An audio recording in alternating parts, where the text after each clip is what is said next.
Hello, everyone. My name is Sean Johnson, and as co-chair of the Network for Landscape Conservation, I'd like to welcome you to our forum on engaging private landowners in landscape conservation efforts. We had more than 1,000 people register for today's webinar. Those individuals represent an incredible array of sectors and geographies across the United States and Canada. We also had individuals as far away as Mexico, Chile, and England. Thank you all for joining us here today. Clearly, this is an important and timely issue that resonates with a lot of people. I'm personally interested in today's conversation because of my own personal history. My grandparents were cattle ranchers along the Rocky Mountain front in Montana, and it was from them, not from school or conservation organizations or trips to national parks, that I learned the key principles of landscape conservation and stewardship. As with any undertaking, many people have been involved in preparation for today.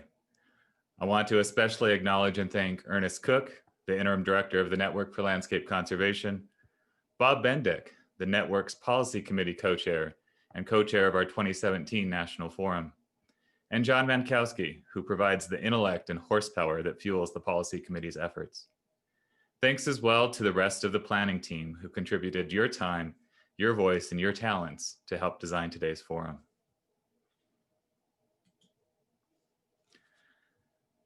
The Network for Landscape Conservation focuses specifically on bringing people together to advance collaborative conservation at the landscape scale.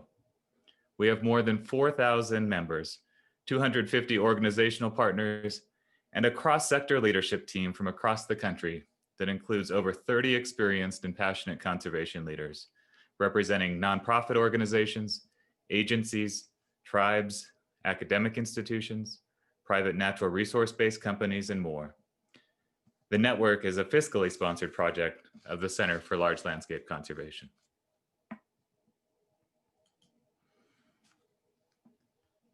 As co-chair of the network and a founding member, I've had the pleasure of watching the network grow and become a leading voice and national convener on collaborative conservation. From the list of participants today, I see quite a few names of friends and colleagues who have attended previous events, including our 2017 National Forum on Landscape Conservation. That forum led to the associated Pathways Forward report. After today, we hope you'll take a fresh look at our focus areas and initiatives and reach out to us if you're interested in getting more involved.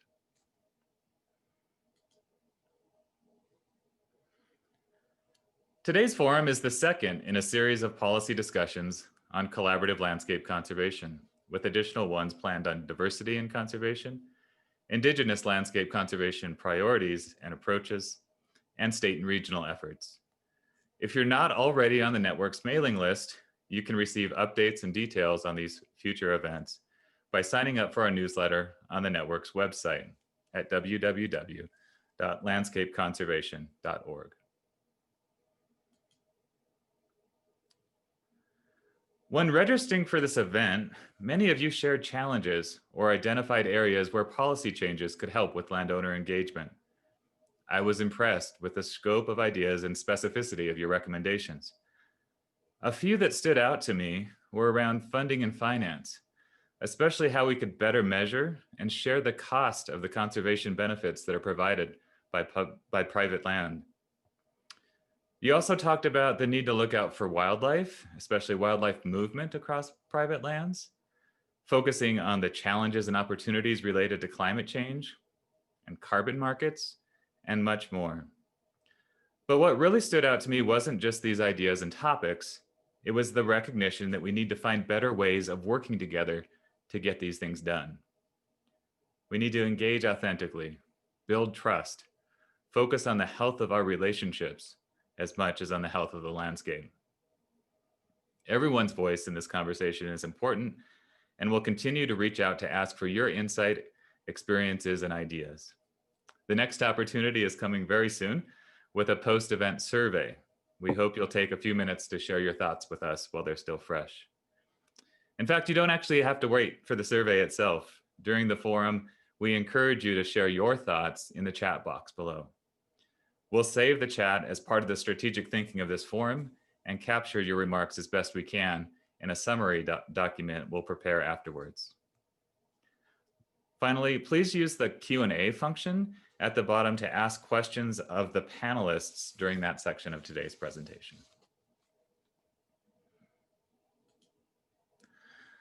Okay, let's get this thing going. We are honored to have Lesli Allison join us today as our keynote speaker. Lesli is a founding member and the executive director of the Western Landowners Alliance. For the past 3 decades, she has worked extensively with private landowners and multiple stakeholders to advance conservation, sustain working lands, and support rural communities. To open the forum, I'd like to ask Lesli to share her thoughts and insights on how to create authentic relationships with landowners and how those relationships can help us move toward deeper conversations, working together for the benefit of our landscapes and communities. Lesli Allison, everyone. Hi, everybody. Let me start sharing my slides here. Oops. Can you all see that yet? I need to share my screen, I guess, here. There we go.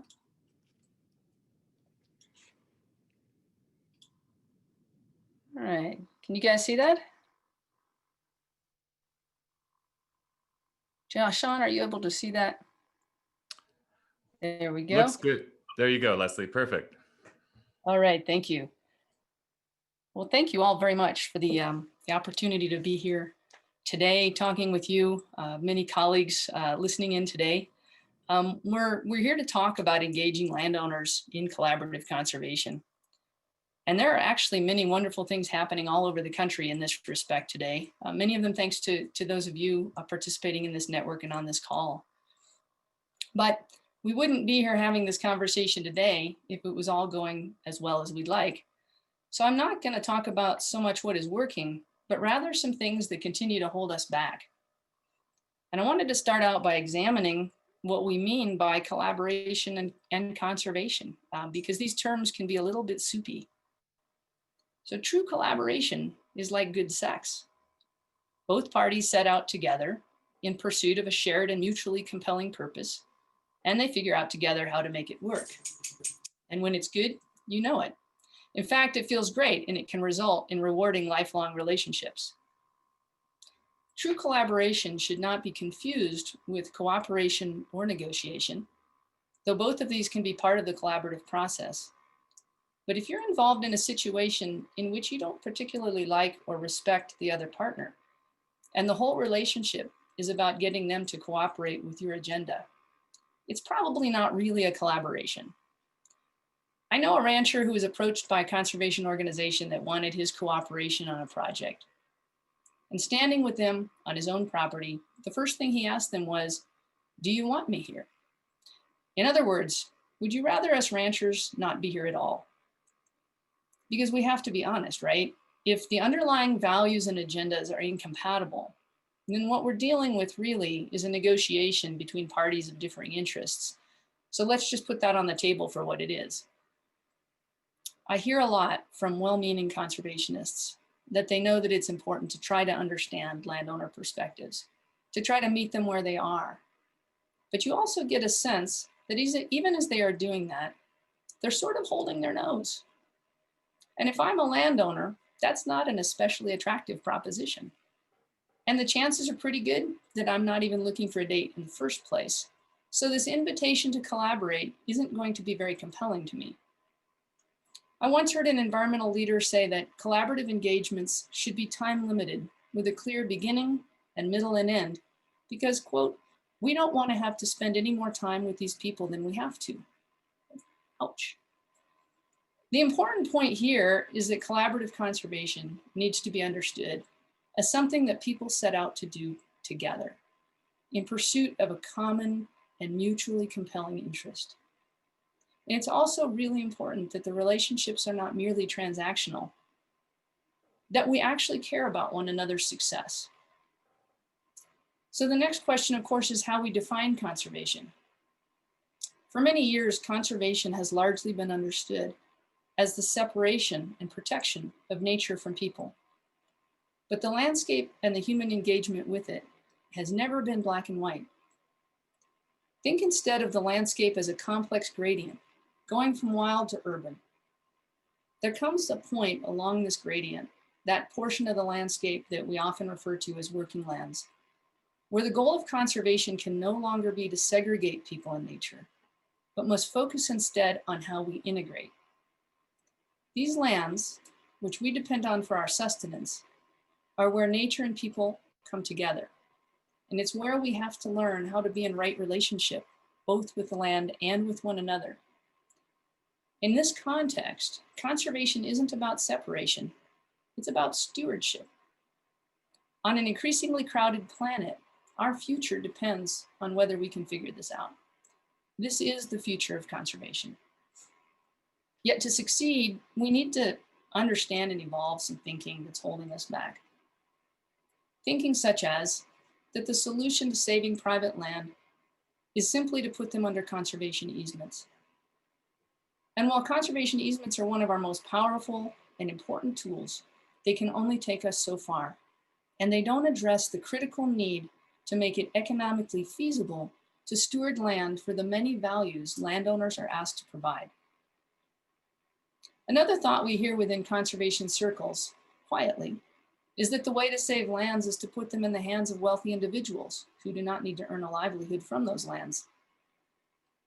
And while many wealthy landowners are doing great things for conservation, and they should be recognized and encouraged for this, do we really want a conservation model that depends on the wealthy owning and controlling the best lands and resources? Let's think what that implies for American democracy, for equity, and for economic and environmental justice. The fact is, if land cannot generate reasonable livelihoods, only the wealthy will be able to afford land. And even the wealthiest do not long tolerate the high costs of land ownership and management, which is why we see so many ranches constantly being bought and sold. So, how can we make it economically feasible for people to earn a reasonable livelihood? A livelihood that produces not just food and fiber, but also wildlife habitat and healthy watersheds. We often hear that the public should not have to pay for what landowners or ranchers are already doing or should be doing. However, our best lands are disappearing precisely because we have not paid the non-market values that land supports, and that also drives up the costs of owning and managing land. Today, there is almost no way that agricultural production can pay for the cost of buying the land, and this is what's driving land into development. We will pay for a pound of beef, a barrel of oil, or a house, but we seem loath to pay for the production and stewardship of healthy habitat and green infrastructure. Many people believe that turning lands into public playgrounds is the answer, but let's take a closer look at this. First, as conservationists, we need to come to terms with the industrial scale impacts of outdoor recreation. From the carbon footprint of getting there, to scaring and displacing wildlife, to the waste we leave behind, most outdoor recreation is anything but regenerative. We take happily, but we do very little as recreationalists to give back. And second, we must recognize that the resources and the leisure time to travel and recreate have often been built on the backs of those in other places less fortunate than us. And third, our national parks are a treasure, but they are isolated and they're surrounded by increasingly fractured landscapes, pocked by congested tourist traps and agricultural ghost towns. The solution cannot be more of the same. It's widely held within the conservation community that legal permanent protection is the only real conservation or justification for public investment. But nature will be the first to tell you, and human history the second, that there is no such thing as permanent legal protection. We all know that this country has broken virtually every treaty that we ever signed with Indigenous people because those those agreements became inconvenient. Look at how often governments change. Look at what happened over just the past 2 presidential terms. Legal protections are not worth the paper they are written on when environmental, economic, or social forces overwhelm them. And they will overwhelm them unless we better align economics and culture with conservation. Regulation and litigation are often seen as more surefire, low-cost paths to conservation than investment and partnership. Having annihilated wildlife habitat in urban areas, we now seek to conserve what remains by imposing regulations and economic burdens on those who have managed to keep the land open up to this point. It's a short-term patch that buys a little time at the expense of long-term success. Because regulation can prevent some bad actions, but it does not foster the goodwill necessary to recover species, restore land health, and leverage the investment of those who actually tend land on a daily basis. For instance, we should not celebrate keeping species on the endangered species list. We should celebrate when they are recovered and delisted, which in most cases requires the active investment and participation of landowners. And this brings us to a painful piece of work, which is recognizing the colonial mindset behind most of the environmental movement today. It is assumed, first off, that rural people, and particularly people on the land, are primitive and uneducated. It seeks to extract resources from the countryside to satisfy urban people and enrich urban centers, often through legal force, rather than through respectful negotiation and fair compensation.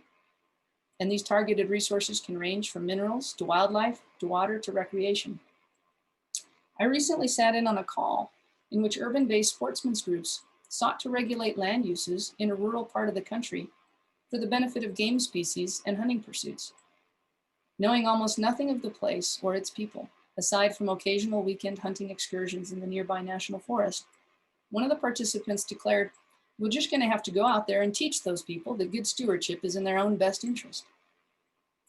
They didn't know that the very people that they were speaking about were actually multi-generation ranchers and highly educated and experienced land management professionals who had been investing and working and coordinating together for decades to conserve wildlife and restore watershed health in that exact landscape. The collaboration and conservation were already happening, but those newly arriving on the scene with their own predetermined agenda could not see it, recognize it, or respect it. I can only imagine that Indigenous people experienced something similar with the arrival of the Europeans. Long-term conservation cannot rely just on deed restrictions, regulations, wealthy landowners, or recreation. It also cannot be driven top-down and from far away. Without better economic and cultural support for conservation and stewardship, these strategies will ultimately fail. In the best case, they are stopgaps or bridges, but bridges to where? What is on the other side of that bridge? What is the picture of the landscape that we are trying to paint with our strategies today? A young man from a rural community once said to me, "Conservation always takes things away. It takes away our jobs, our land, our communities, our way of life." If we want conservation to succeed, we need a better answer to this young man than that he can get a job serving wealthy landowners and tourists. We have an opportunity to move beyond conservation as usual, because in the big picture, it's not working. We're losing ground and will continue to do so until we change our fundamental approach. So this is my question and challenge to each one of you and to the Biden administration as we consider large landscape conservation and initiatives like 30 by 30. What would a truly collaborative, non-colonial approach to conservation entail? And how would we measure its success? Thank you.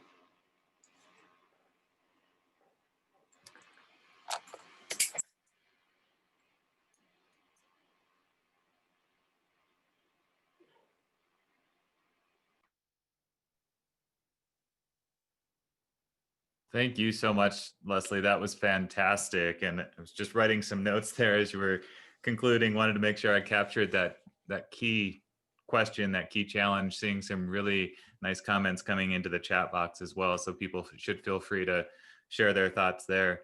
What a way to kick things off. Really love that thought of just how important it is to evolve our thinking where we can get to a point where we're going to be walking across that bridge together, or maybe even building the bridge together that we're going to then walk across. Well, great. Well, I am now going to share my screen again and introduce our forum moderator for today. So let me just see if I'm getting this set up here. So it's now my pleasure to welcome Lynn Scarlett. She's going to be our forum moderator for the rest of the day, and I'm so glad to have her here to take over the rest of today's program. She's just the perfect person for it.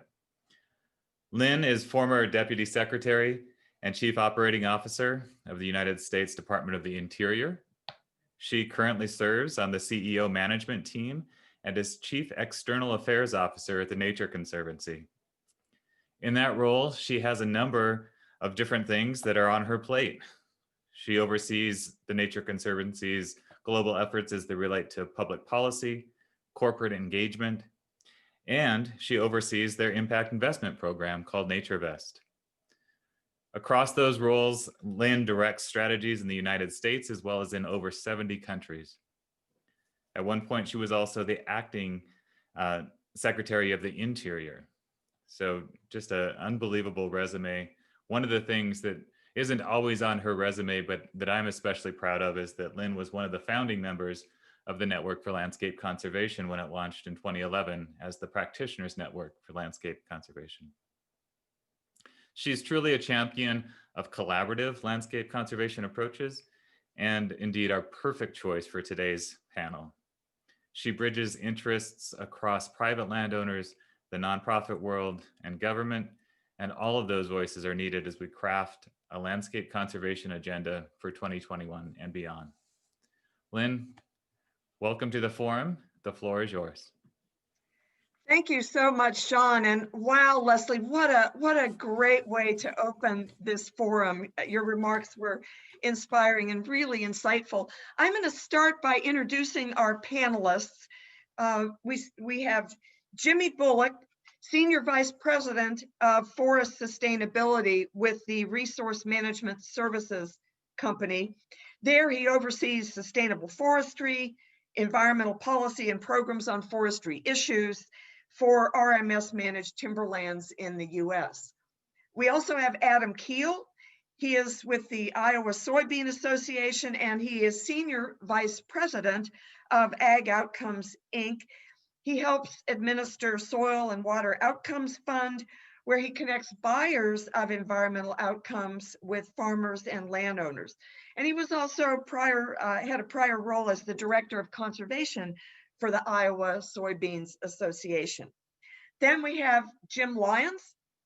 Jim is now Vice President of Landscape Conservation at Defenders of Wildlife.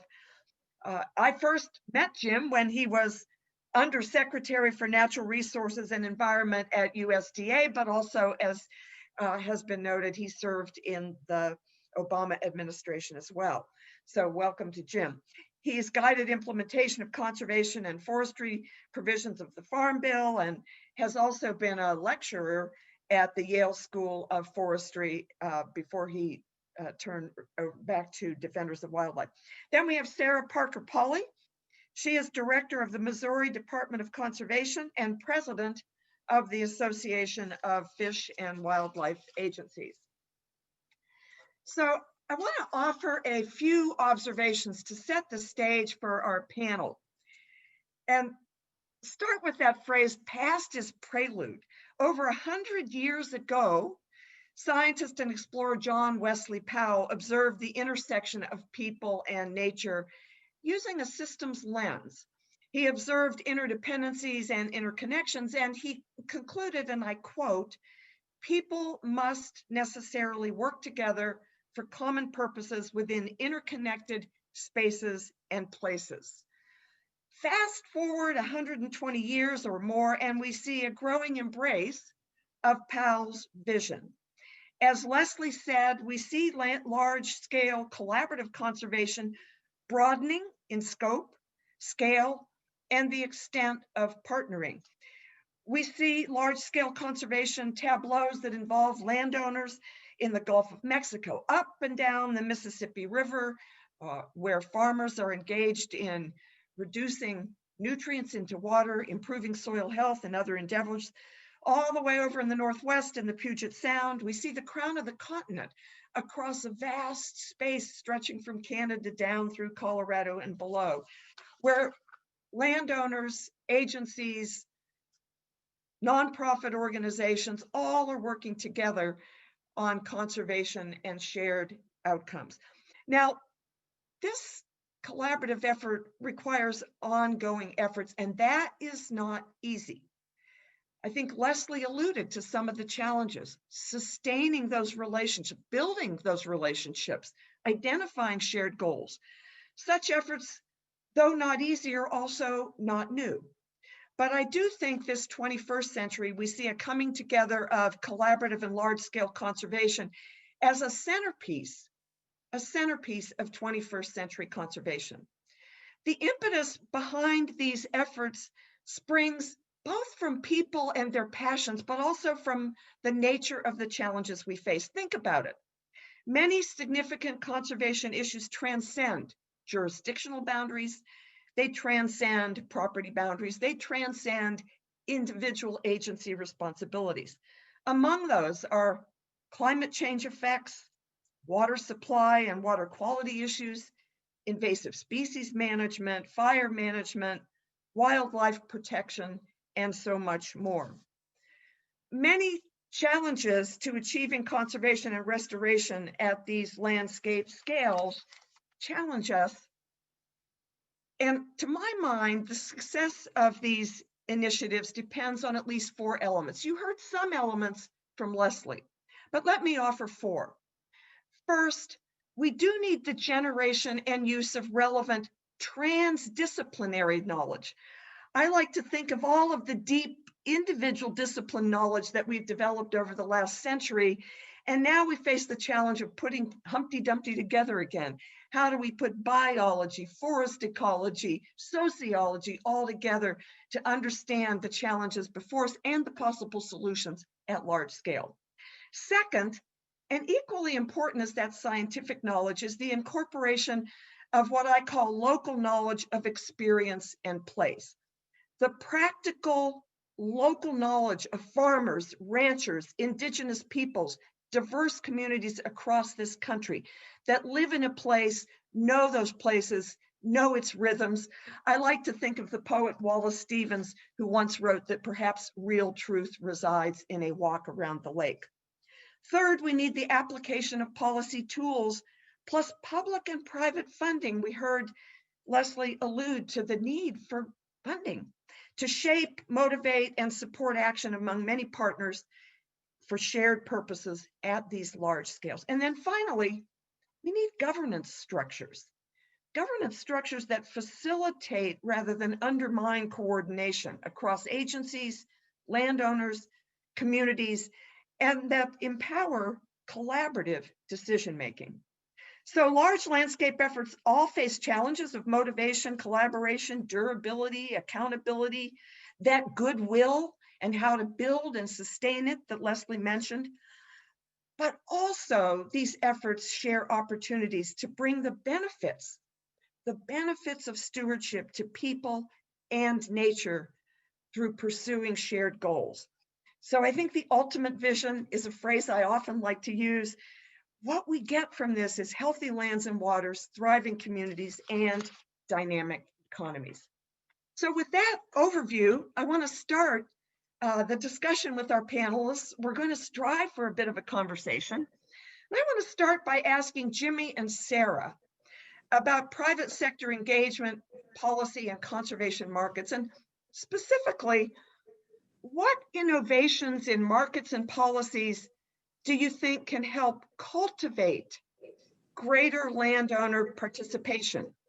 What about, for example, markets for what are sometimes called ecosystem services? What about carbon markets?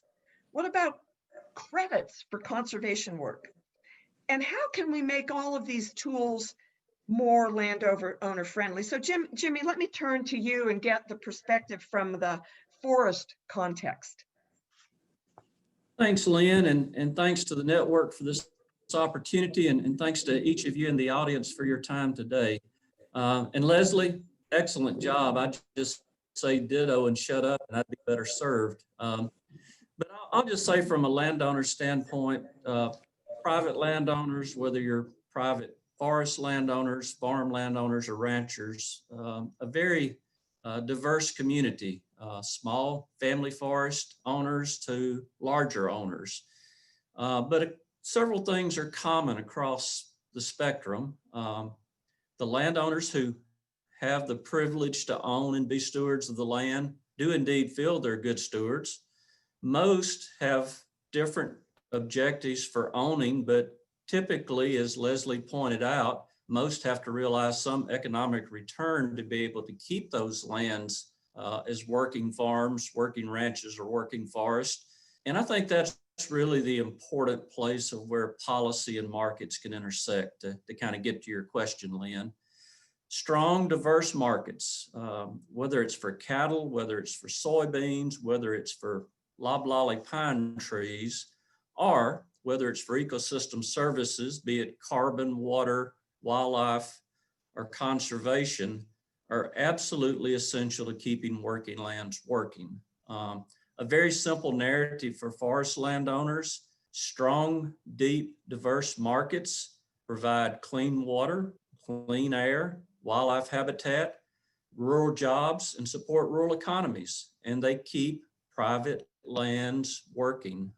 They're not subject to the conversion challenges that Leslie so appropriately pointed out, that if we can't get policy that recognizes these opportunities, we're going to see a shift in land use and not one that's necessarily good for conservation. So I'll just leave it with that right now, but it's really important, I think, for us to look at new and innovative policy that is accessible to all private landowners, regardless of size, who are in key areas where you've got that intersection of air, water, wildlife, and economic factors. Thanks, Lynn.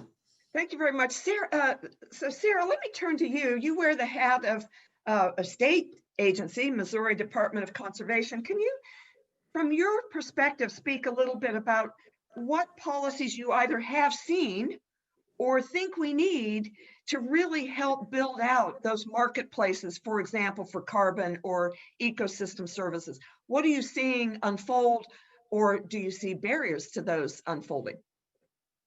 Thanks so much, Lynn, and it's also great to be here. Leslie, you did a fantastic job. I tell you what, using the example of relationships with private landowners with sex woke everybody up, and we were listening loud and clear, so good job on that.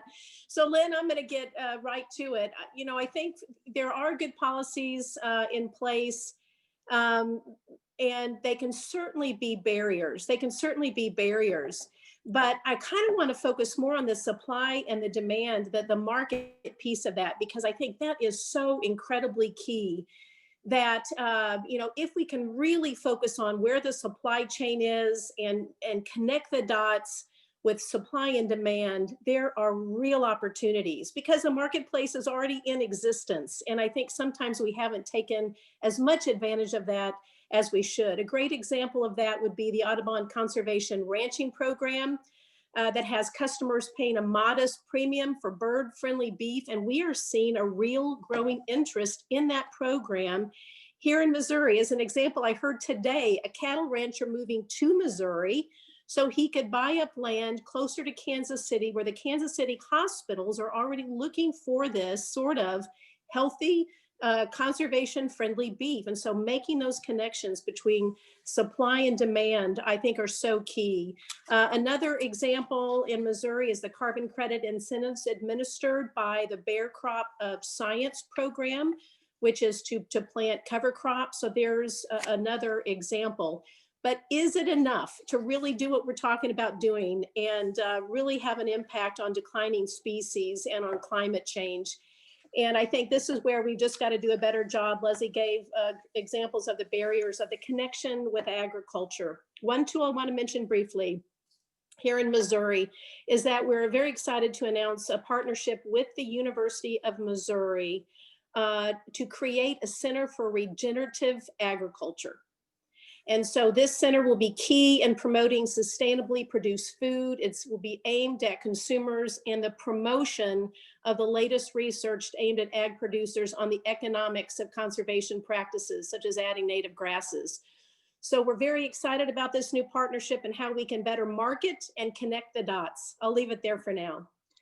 Thank you so much, Sarah. Music to my ears to hear about that regenerative agriculture and also about some of the carbon markets.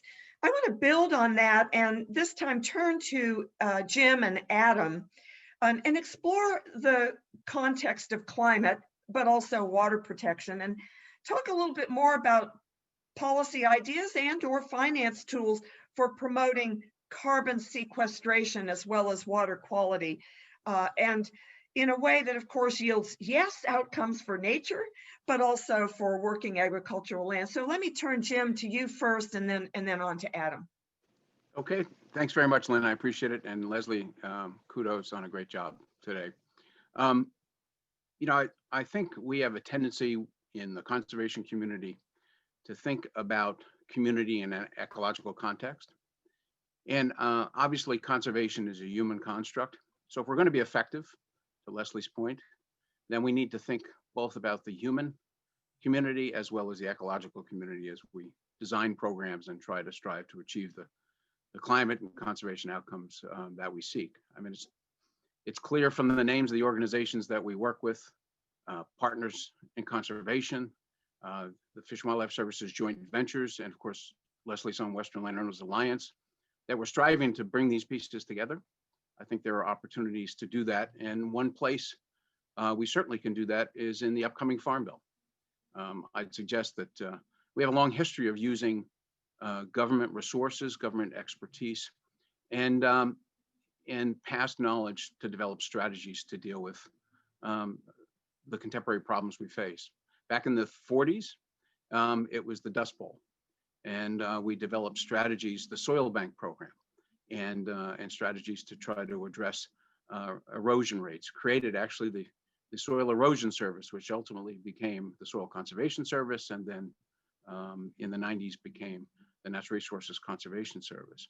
So if we fast forward and think about the conservation challenges we face today, you know, maybe we can adapt some of the basic programs we have in the existing Farm Bill conservation toolkit to deal with the opportunities and challenges that we face. So for example, the Conservation Reserve Program, well, maybe it should become the Climate and Conservation Reserve Program.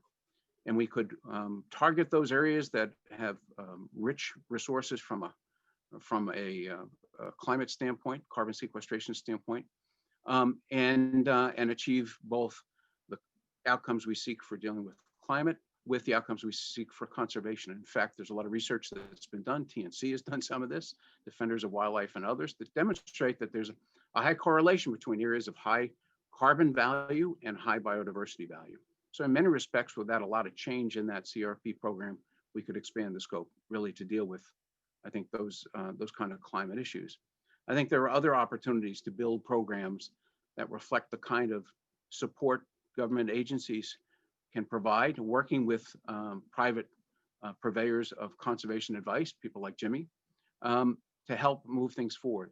The agencies in USDA are equipped to do that with private landowners through state and private, and certainly through the Natural Resources Conservation Service. They provide technical assistance and financial assistance. And I would say in response to the economic issue, which is really a bottom line here, that we should be paying people to provide the kind of conservation services that we ask them to provide, in some cases sacrificing the ability to produce other things that are going to generate income. In the past, it's been soil conservation, it's been water conservation, it's been wildlife habitat. Well, there's no reason that it couldn't be helping to address the biodiversity crisis and pay to produce carbon. I'm convinced that American farmers can grow anything. I've seen it, you've seen it. So why not compensate them for producing the kinds of goods and services we need to deal with the contemporary conservation issues, the crises that we face today. Thanks, Jim. And Adam, let me turn to you. So, of course, with the Iowa Soybean Association and Senior VP at AgOutcomes, and you know, recently we saw the Food and Agriculture Climate Alliance come forth saying, we're all in.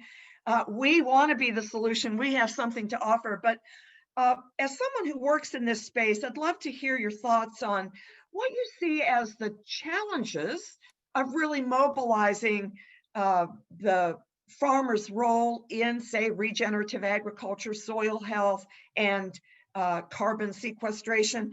what's in it for the landowners, and what do you see as some of the barriers to really getting from idea to action? Yeah, great question, and one directed at someone who works for farmers day to day. To Jim's point, I think I'll connect one of his last statements to answer your question. Farmers will produce virtually anything if there's signals for them to produce. And I think too often we don't give farmers the signals to produce what we desire as a society.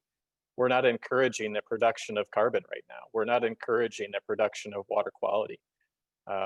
So one of my ideas, as you were asking the policy questions to the others, is a shift in mindset at USDA and other government agencies, both state and federal, to shift from a pay for practice approach to a pay for outcomes approach.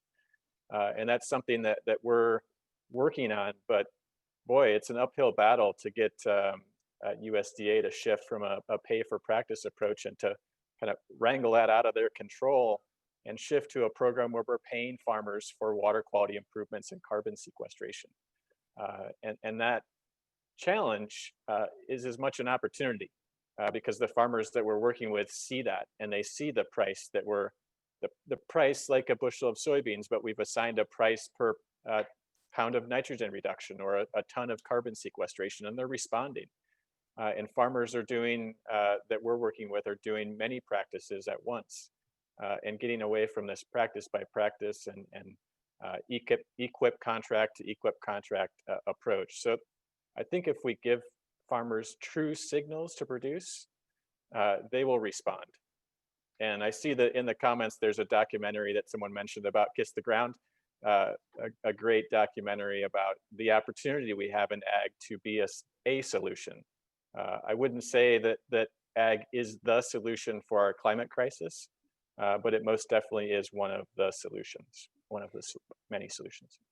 Thanks, Adam. You mentioned equip, and you said, contract to contract, and that brings to my mind a question for anybody to respond to, and that is, a lot of our programs, federal programs, state programs, may work okay for a larger farmer who may have more ability to really engage in shaping those contracts and all of the endeavor that takes. But how do we bring in opportunities for landowners, both small and large?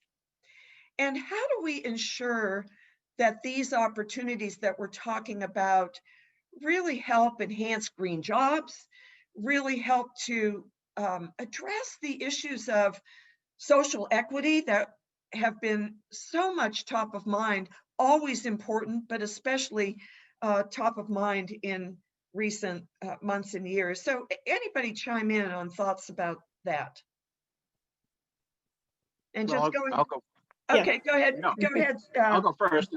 Good, Jim. Okay. No, it seems to me that the important opportunity, as Adam just described, is to send the signals for production. And I think we've seen this work in traditional agriculture when small producers need to come together. They often form cooperatives. So one mechanism would be to form cooperatives to focus on those other goods and services, ecosystem services you alluded to, Lynn, that might be an important outcome that could be achieved. And again, I think through government programs and other mechanisms, you can provide the assistance and support needed. I think the other mechanism is the kinds of collaboratives we've seen develop around forest management practices. You have organizations like Rural Voices for Collaborative Conservation and many others that have brought together communities to work with small private landowners to make improvements in the health of those forests to both reduce wildfire risk and enhance the production of carbon, as a product. And as they get compensated for that, I think you'll see further growth and enhancement. So there are tools to bring small landowners together. It takes market forces and incentives, and it takes a commitment to collaboration. I want to turn to Jimmy and build upon that, and then we can go back to Sara, you who have some thoughts. I want to build specifically on that point about smaller landowners in the forestry sector and co-ops. I know the Nature Conservancy, for example, in the Northeast, working with foresters often that have relatively small properties, have wanted to participate in carbon markets, and yet what they need to do and the transactions they need to undertake are challenging to do one by one by one. And so we've helped create actually a co-op. But I'd love, Jimmy, to hear your thoughts on what it takes to enable, say, smaller forest landowners to participate in some of these things. Lynn, at least in part, it takes removing barriers to entry. For carbon programs in particular, the upfront cost can be tremendous, and the value of carbon really doesn't offset the upfront cost. Then really some of the most recognized carbon exchange programs, there's really only one in the U.S. The rules and regulations are very restrictive and very challenging for most landowners to participate in that actively manage their lands. And as you said, the Conservancy is working with American Forest Foundation. There are other efforts going on to remove those barriers and to build avenues for entry. And I do think that starting to think outside the box and okay, there are ways to do this, that the end result is where we should all be pointing for, not necessarily the rigorous path to get there. And to me, that's the real future, is to focus on results and find travelable paths for everyone. Great, thank you, Jimmy. And Sarah, I think you have comments. And if I could ask the panelists to go mute when you're not speaking so we don't get feedback, or we try to reduce that. So Sarah? Thank you, Lynn. So I'll just speak from the state fish and wildlife perspective. And I think Jimmy hit it. How do we reduce the barriers? One thing that we've done is create an entire private lands branch of team members who their sole job is to go out and create those relationships with private landowners. Then we locate them in NRCS offices. Of course, this is pre-COVID, but locate them where landowners with this interest might already be coming. So it's easier to make those connections. And then we've been developing cooperative positions with National Wild Turkey Federation and the Nature Conservancy, Quail Forever, where we put the funding in, but there's just additional boots on the ground. And I think so much of this is about boots on the ground. I also have to finally give a shout out just to the Missouri citizenry that has supported through initiative petition 2 different sales taxes that go to this very effort. One, of course, is our 1/8 of 1 cent sales tax, of which a portion of that goes to private land incentive programs. But also the park, soil, and water sales tax, another 1/10 of 1%. And 50% of that goes to cost share programs for any size landowner who has an interest in protecting soil and water efforts. So boy, I sure appreciate those additional financial incentives. Thanks, Sarah. We've spent the last, say, 20 minutes talking about the funding piece and the engagement of private landowners. But of course, part of this discussion is about large landscape and about collaboration, as Lesli indicated. And so I want to turn to some questions about that. When I was at the Interior Department, I did have the great privilege of working with some partners on large landscape and collaborative conservation. And one observation everybody always made was, golly, this is hard work, and I have my day job. Particularly landowners, ranchers, farmers, you're out there, in the field, on the ground. And so I want to talk a little bit about your thoughts on what is the policy role, maybe federal, maybe state, that actually helps to support collaborative efforts. We did hear Lesli say, yes, it's good that they start and it's good that they stop, but sometimes they need to start and go on for a while, even many years. And so what are the tools to help support the collaboration that allows not just one farmer or one landowner or one timber owner to operate, but many to collaborate together, and with tribes, with agencies? Any thoughts on that? And I'll open that up to anyone. Yeah, I might chime in first.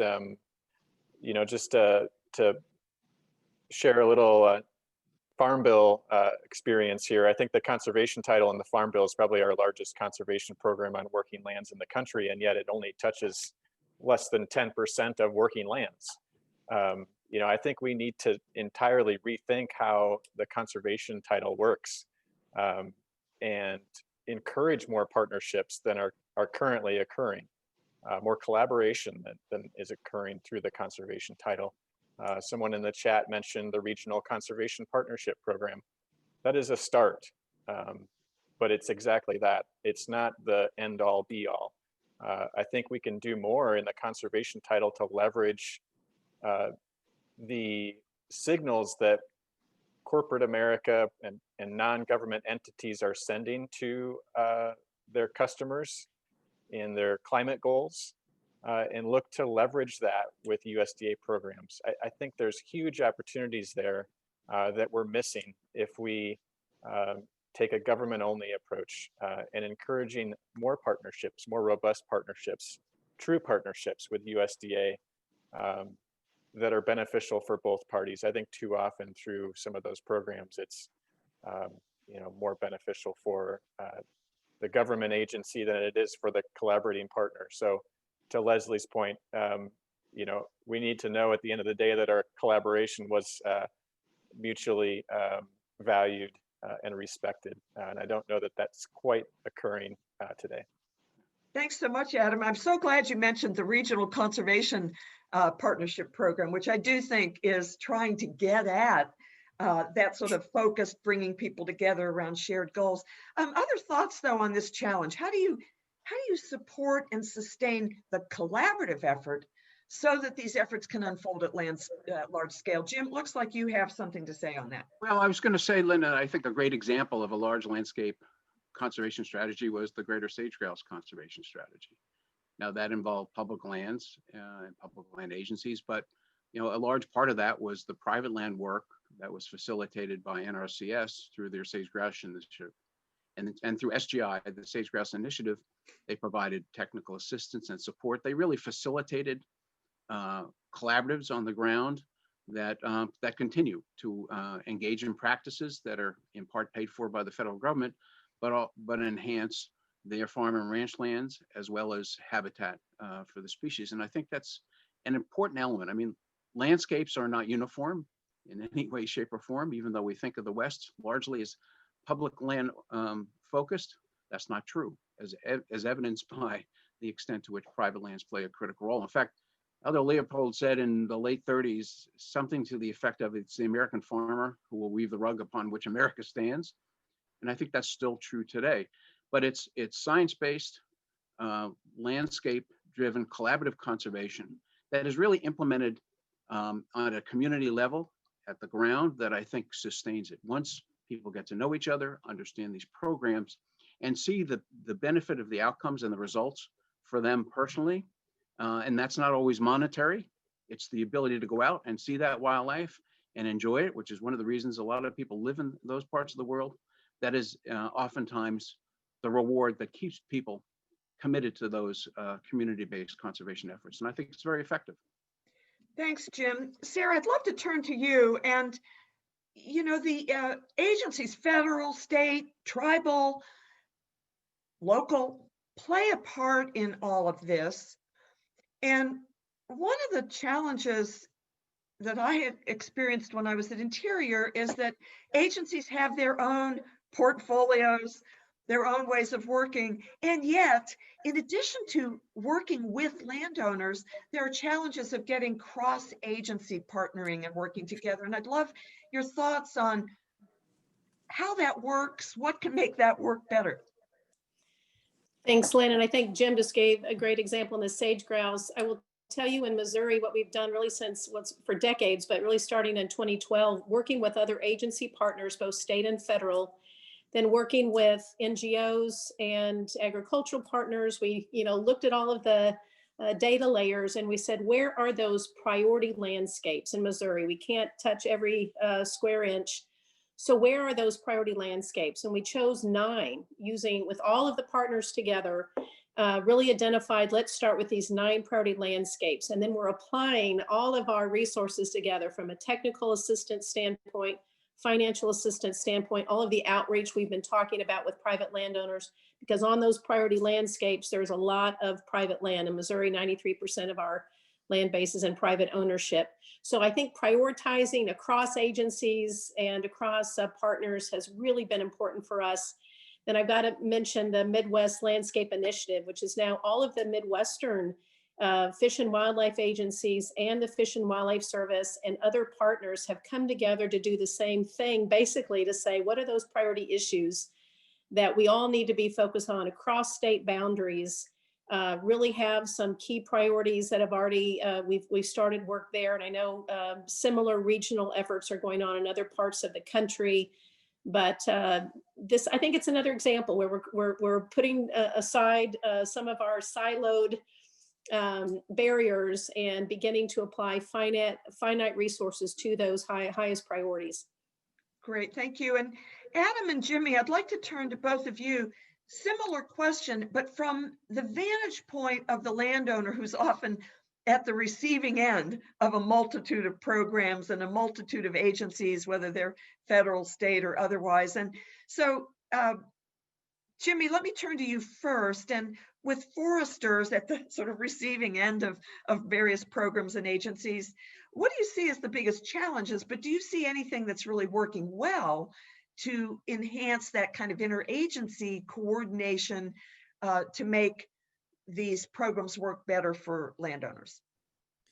You know, Lynn, I've got two great examples to answer that question, and they shift a little bit from landscape conservation, but they're really about landscape conservation, and both revolve around the conservation of species. The first is the Wildlife Conservation Initiative work that's been put in place by members of the National Alliance of Forest Owners, and that's 47 million acres of working forest where private landowners are working hand in hand with the states and the U.S. Fish and Wildlife Service, NRCS, Forest Service, and others to achieve at-risk conservation at scale. And that's happened because we've decided that the old paradigms and the old cultures are not working, and we're building a new culture based on trust. And Lesli talked about relationships right up front. It's all about that.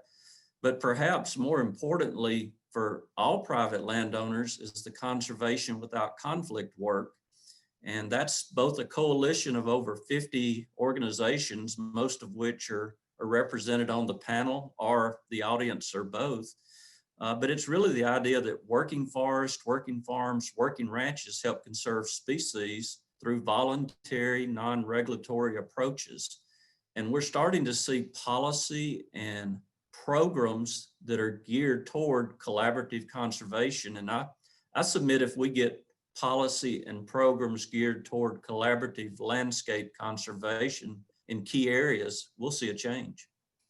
Lesli, I see you would love to comment on this as well. So let me invite you into the mix here, and please join us for the remainder of the both panel discussion and then the Q&A. But Lesli, let me turn to you. Well, I'll just be brief. Lynn, thank you much. And I would certainly echo what Jimmy just said. Absolutely. But I had wanted to respond to something just a little bit earlier about how landowners can be engaged in collaboration and the long-term nature of it. And I wanted to clarify that in my talk, I wasn't suggesting that it should have a beginning, middle, and end. That was a comment that I heard from somebody else that I actually disagreed with, because it is an ongoing thing.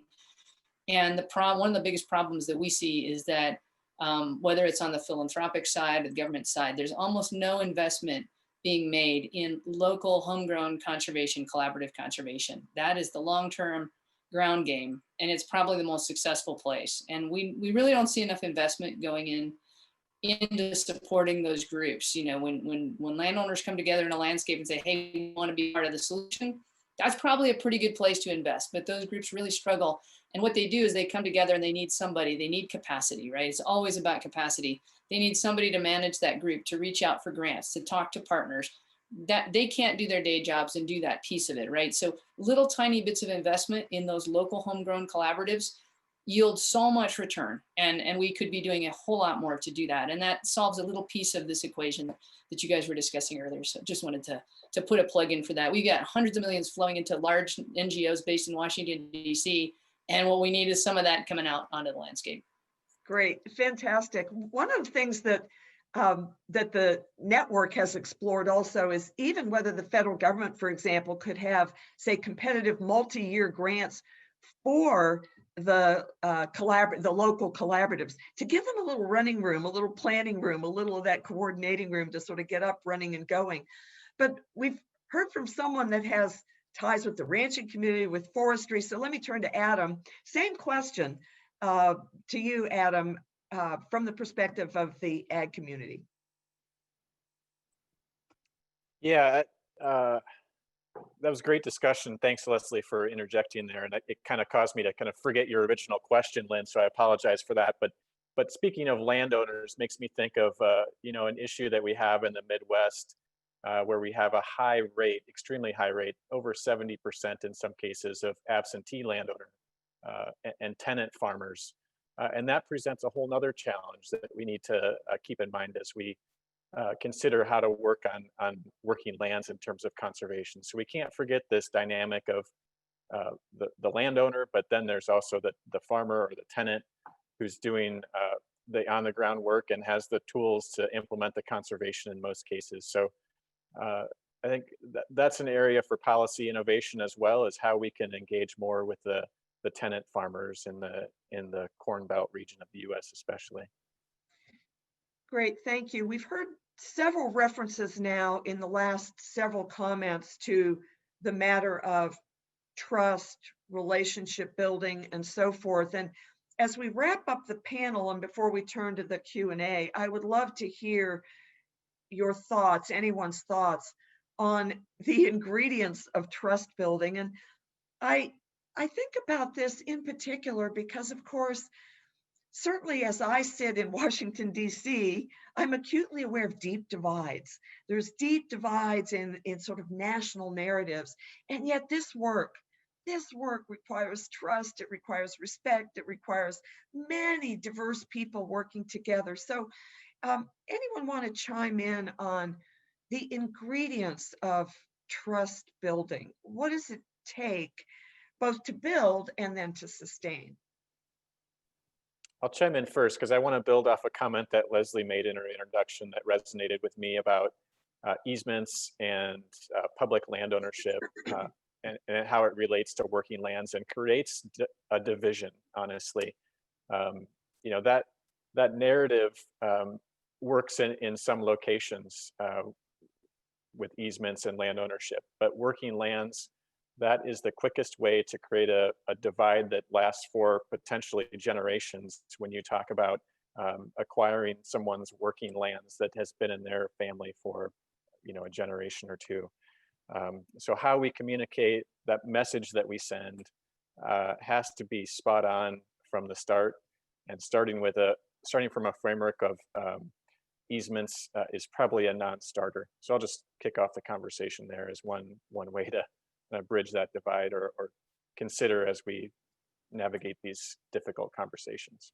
Great, thank you, Adam. Any reactions to that, or either other thoughts on this, or where do conservation easements then fit into the mix? Somewhere later or somewhere else? Jim, looks like you had something to say. Well, to my thinking, Lynn, trust in conservation is no different than building trust in any other circumstance. You have to have an open mind. You have to be willing to engage, entertain different ideas. And you have to be there. You have to be there on the ground working with landowners. You have to be there at the meetings with conservation organizations or with the agency officials with whom you're sharing the responsibility. And I think that gets forgotten. We all share responsibility for managing wildlife and natural resources between state and local interests, as well as the federal agencies that play a role, but it's the landowners who ultimately are going to make the decisions. And I think the extent to which we engage on the ground and participate in these discussions from the very beginning to framing the strategies to evaluating performance as a collaborative effort, the more successful we are. When people go back to Washington and they just say, well, thanks very much, and we look forward to seeing what you produce, I kind of, to Leslie's point earlier, that trust gets broken. You got to be there. You got to suffer the pain and enjoy the gains to be successful, I think, in conservation and frankly, in life in general. Thank you, Jim. And I'm going to turn now to the Q&A. We have a lot of questions and we've had a lot of also comments in the chat.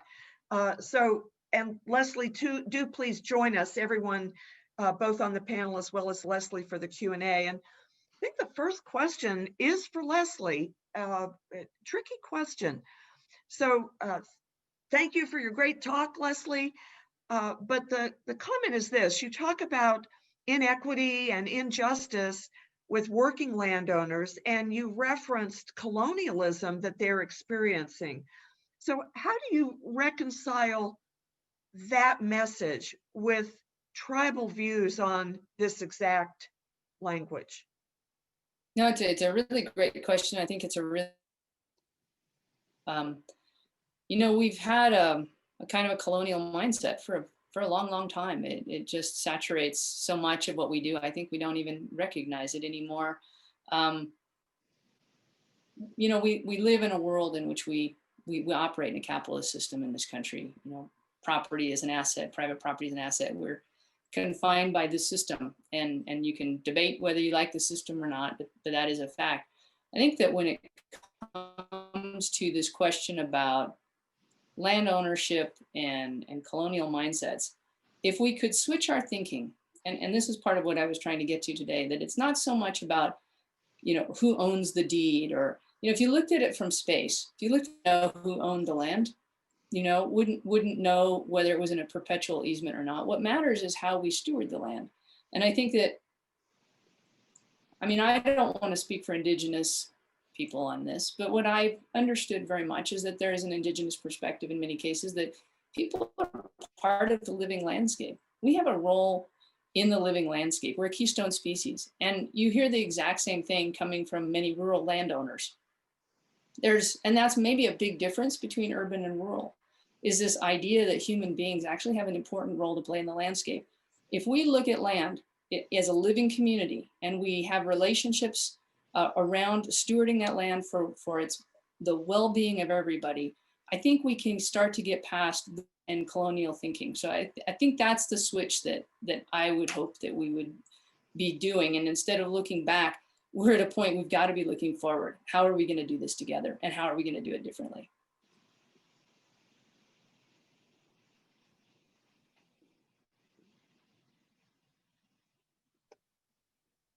Unmute. Jim, this one I think is for you, and it takes us in a different direction, but thank you very much, Leslie, for that thoughtful comment on really a complex matter. The federal CRP, Conservation Reserve Program, has been used to, in effect, pay people not to farm. And so the question is, how do you see that CRP type program being deployed in the context of the issues that we're talking about here with respect to biodiversity, carbon, ecosystem services, et cetera? Well, I think land protection is one element of the strategy, as is working lands. And I think CRP, has been used as a mechanism to reduce commodity supplies, though that's not one that's been talked about a lot early in its tenure. It's been used to address water quality issues, to enhance wildlife habitat. I see no difference then in developing a strategy to use CRP as a mechanism to protect biodiversity and store carbon. Again, I think it could work very much the same way. People bid into the program. There's a screen that one goes through to determine the benefits that will be provided, at least from an environmental standpoint, the kind of equip analysis. But I think the bottom line is, it could be a very effective tool that compensates landowners for their voluntary contribution to dealing with climate, for protecting biodiversity. And I think from that standpoint, it becomes a helping hand and a mechanism to engage people in a cooperative way, as opposed to, I think the federal government is perceived by a lot of people as a heavy hand. And I think it'd be a very useful tool, applied with other measures to also encourage conservation on working lands in a way that works for the landowner as well as for the resource. Great, Jim. We have a number of questions on carbon markets. And so we talked about it, carbon markets a little bit, but let's dive a little bit deeper. The question really pertains to what the opportunities are using carbon markets to help fund landscape conservation by actually valuing the protection of existing carbon reserves and incentivizing landowners to capture and sequester measured amounts of carbon on their property. So anybody want to weigh in more? I know the National Alliance of Forest Owners recently came out with all of its members with a statement of principles about wanting to engage in carbon markets. So Jimmy, maybe you have some more thoughts on that. I know you addressed it a little bit before, but we do have several questions on this. Sure, Lynn. And let me just say that carbon markets, like conservation strategies, are different and diverse. And a carbon market for, as we talked about earlier, a cooperative of small landowners may look different than a carbon market that's tied to the California registry that's a very low harvest. We see a lot of opportunities for working forests to develop carbon, whether it's through deferred harvest, whether it's through carbon stored in long-lived forest products. But we also see the need for, again, removing barriers to developing those new programs. But the bottom line is we believe working landscapes, in our case, working forests, are part of a natural climate solution that we're all looking for and that we all believe in. The carbon principles, Lynn, you alluded to, of course, the Nature Conservancy, Environmental Defense, and others are right there with us in support of those. And I think it's an area that we find a lot of common ground, and the opportunity to really position all forest, again, different objectives of forest ownership, but all forest as part of the solution. And that's, to me, the bottom line. Thank you, Jimmy. Another person has pointed to, Lesli, another comment you made, but I want to open this up, yes, Lesli, to you, but to others. And the question is this: how do we decouple conservation, including conservation funding, from government agency priorities so that long-term success isn't disrupted or doesn't sort of lurch from one administration to the next? And Sara, maybe I'll start with you on that one, albeit at the state level, but nonetheless, as you see administrations change, you face that challenge of changing priorities. And so how does one sustain efforts despite changing priorities? So maybe I'll go back to my earlier comments on supply and demand. And if our programs are really focused and driven by that, then there's greater stability in the long term. And I do think the more that we are partnering with other agencies, with other organizations through these sorts of cooperative agreements and longer term strategic planning, just as I mentioned, our comprehensive conservation strategies, which is a long-term vision involving a lot of different partners. I think that those are additional tools as well. But if we're focused not just on internal, but focused on those external supply and demand, market-driven components, it certainly has longer or better longevity. Great, thank you, Sara. Anyone else want to comment on that issue? Yeah, I'd jump in. Yeah, thanks, Lesli. Go ahead. I would say two things. One, I think it's a huge problem, and I can on a number of levels. But first off, as long as conservation continues to be polarizing, we'll continue to have the political football being tossed back and forth. So the first thing is, how do we make conservation something that brings people together instead of dividing them? I think we have to look really hard at that as we go into this whole conversation about 30 by 30 and climate. So that would be the first place I would start. The second thing is there's a neat example in the state of Wyoming. They've got the Wyoming Wildlife and Natural Resource Trust Fund, which is an endowment that has been set up in Wyoming, and it has transcended different administrations, is very popular in the state. And so it's an endowment that lives outside of sort of the political appropriation cycles, which is something that we've been interested in through something like NIFWIF programs. There's some ways we might think about endowing things that get us outside of that whole cycle. And then the other thing I'll say is that we need something that is a midterm funding mechanism. Like we've got permanent acquisitions and easements, and we've got these short-term, 1 year short-term farm bill program type things. But when it comes to things like regulatory assurance agreements, like safe harbors and candidate conservation assurance, those are 20 to 30 year length. And we don't actually have a structure or a funding mechanism that supports them over that term. And even large organizations like the Nature Conservancy have struggled to be the third party entity that supports those long-term funding agreements. So that habitat leasing, things like that, we need that kind of a mechanism to be set up. And it's probably a combination of federal, state, private, and industry dollars that comes together. And that also gets us away from the problem of fighting between federal and state control over some of these issues. Great, thank you. Love that you mentioned the trust fund concept as well as the leasing concepts for that sort of midterm length opportunity. Just for everyone at this event, Lesli alluded to 30 by 30. I just want to make sure everybody knows what that is. In the context of the Convention on Biological Diversity globally, there's a lot of discussion underway about setting 2030 goals for trying to protect globally 30% of lands to ensure that we don't have the continued steep losses of biological diversity that have been unfolding in recent decades. And so a lot of the discussion on that 30 by 30 is, can that be defined in ways that really incorporate the sort of conservation that occurs on working lands, rather than being conceived wholly in terms of, let's say, new parks or more traditional conservation. So just wanted to level set for everybody that they know what 30 by 30 is.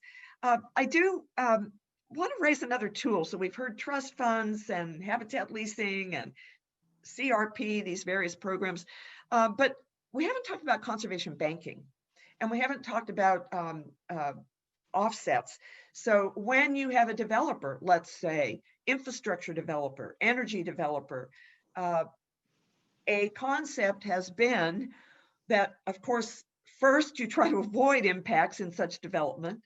Second, through your project design, you try to minimize, but then you try to mitigate and offset the remaining impacts. And that does present a potential flow of funding that could go to the conservation work of private landowners if structured appropriately. So I'd love people's thoughts on that. I'll add one more comment. The Conservancy with Paulson Institute and Cornell University did a global look at, how much funding do we have for conservation globally? How much do we think we really need, and what's the gap? And then what are the tools that could actually help fill that gap? And one of them was conservation banks and offsets. So I'd love anyone's thoughts on that. So I'll jump in, Lynn. So first of all, that's a great report. I'd encourage people to take a look at that. But I think offsets can be an extremely important tool in not only helping to mitigate the impacts of activities that might have an adverse impact on habitat or water quality or carbon reserves. It can also be a tool to encourage rural employment through restoration work. So there's an interesting, I think, benefit to an offset strategy in that you can then reinvest in protecting those sites, those areas that may actually further enhance your ability to deal with water quality, wildlife, or the biodiversity and carbon issues that you seek to address. I think another way to think about offsets in a different context would be back to the notion of carbon markets or the like, where companies seeking to reduce their carbon footprint might in fact be able to put money into a funding bank to support that kind of investment and restoration work as an offset mechanism. In fact, I would suggest that could apply to private lands, but maybe even public lands. Given the deficits we face, it could be challenging to secure adequate funding through the existing public programs to try to achieve those aims. Potential source of additional funding might be those private sector offset dollars to mitigate their carbon footprint. Great, thank you, Jim. If I could just chime in there and add to that. Yeah, I think, thank you, Adam, please. yeah, Jim is onto something that I think connects back to a policy idea that I brought up earlier about kind of reshaping the way partnerships are structured with the federal government and potentially state and local governments. But Cargill, for example, has made a commitment to support regenerative agricultural practices on 10 million acres in North America. We as supporters of conservation should figure out a way to work with them and leverage their interest in that ambitious goal and take what we can do through the Farm Bill programs and do much more than we currently are doing. It's a totally missed opportunity if we don't. So I think our policy makers at every level should figure out ways that we can leverage these offset ideas, and that's what we could do to connect to the Cargills of the world or Walmarts or whomever. But I think there's opportunities there that we're missing right now. Thank you, Adam. So we have time for one more question. And in my opening comments, I noted that yes, we need science. Yes, we need good governance. Yes, we need policy and funding tools. But I also noted the importance, in addition to science, of the importance of what I refer to as indigenous and local knowledge. And one of the questioners is turning to the indigenous knowledge piece and saying, how do we better work with and learn from indigenous groups as we think about programs, conservation, collaboration, landscape efforts?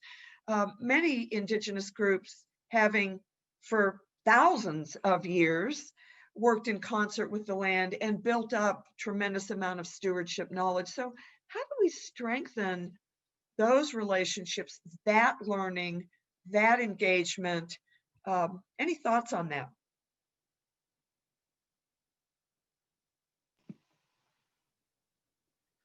Okay, I'll jump in. It seems to me, I mean, you've hit on something really important, Lynn, and that is, we failed to develop the working relationships that we need to both benefit from the local knowledge that comes from indigenous peoples and also demonstrate our capacity to work with them on lands that in many respects rightfully should be their own and not managed in trust. And I think that opportunity presents itself. I think there's a great deal to be learned.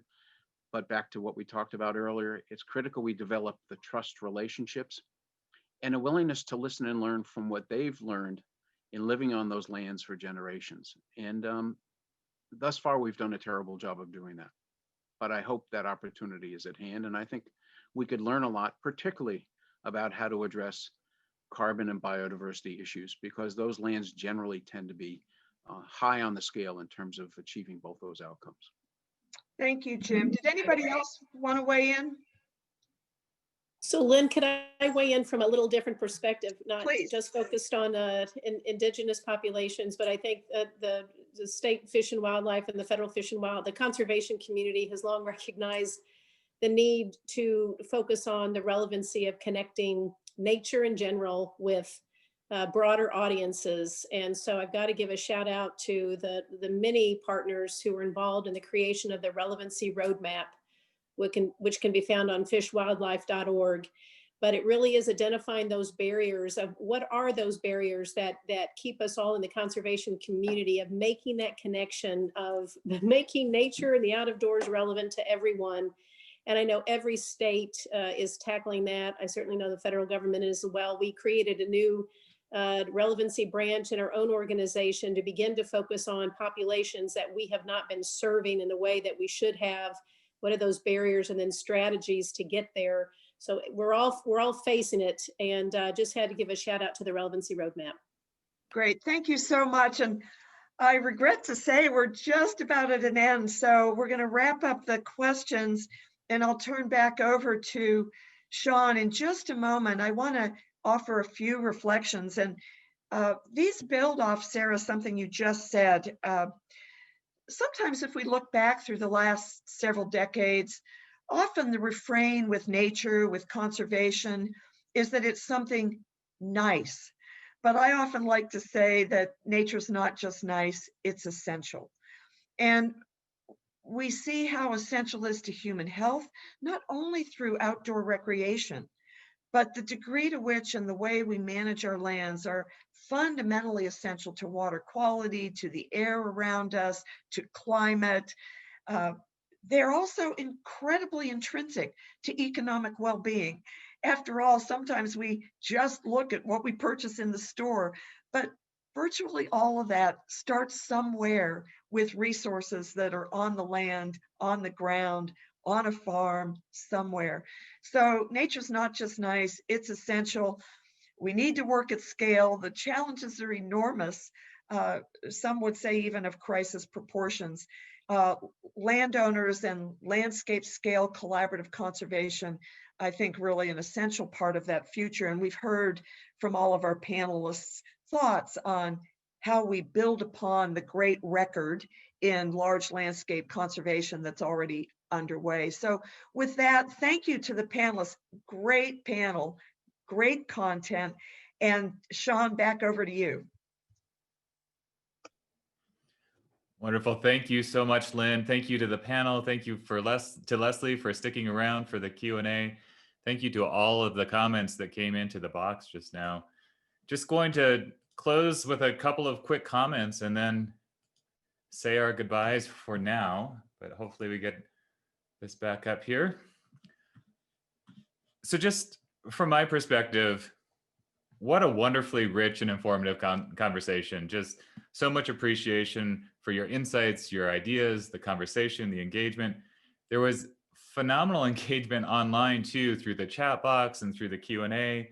I was watching the comments come in. I was super impressed that Adam was somehow on the panel and moderating the chat box and providing resources there. So that was fantastic. And of course, all of this is pointed towards something, right? We're building knowledge, we're building relationships, we're building connections so that we can inform actions, we can inform policy that helps us drive towards those outcomes that we're seeking and that we're talking about for the benefit of all lands. Primarily today focused on that benefit and that need to engage with private landowners and everything that surrounds that. But obviously this is just part of a bigger picture. So we invite you to stay engaged. Felt like we made some really good progress today. I'm excited to see where the conversation goes into the new year and beyond. So just in closing, a ton of thanks. Thanks to Lynn for moderating such an engaging panel, to Sara, Jimmy, Adam, and Jim for all of your comments and knowledge and thoughts, to Lesli for that opening keynote, just really fantastic and inspiring. Also want to thank and acknowledge the support that we get to put on the virtual policy series. So thank you to the Fish and Wildlife Service Science Applications Program, to the Network for Landscape Conservation, and to the Center for Large Landscape Conservation for the support and the resources. We're incredibly grateful for the partnership and all the work that goes in to design and deliver this programming. Finally, another big thanks to everyone who either joined us in person in real time. We were into the several hundreds there at peak participation, which was just so exciting to see that many people join us. We are recording this. It will be available online. There'll be a report. All of that will be on the network's website. Finally, please stay engaged. We want to continue to benefit from this level of engagement and knowledge. There will be a survey that you'll find in your inbox immediately after the webinar. Hopefully you can find a few minutes to just share some additional thoughts and insights with us as we move forward. And please stay in touch with the network. We've got here on the screen in front of you, Ernest Cook, our interim network director's email address. Feel free to reach out to him or to just jump online on our website and contact us that way as well. So let's stay engaged. Let's continue to think together, engage together, and work together to reach the outcomes that we want for our communities and landscapes. Thank you all again. Best wishes over the holidays, and be well.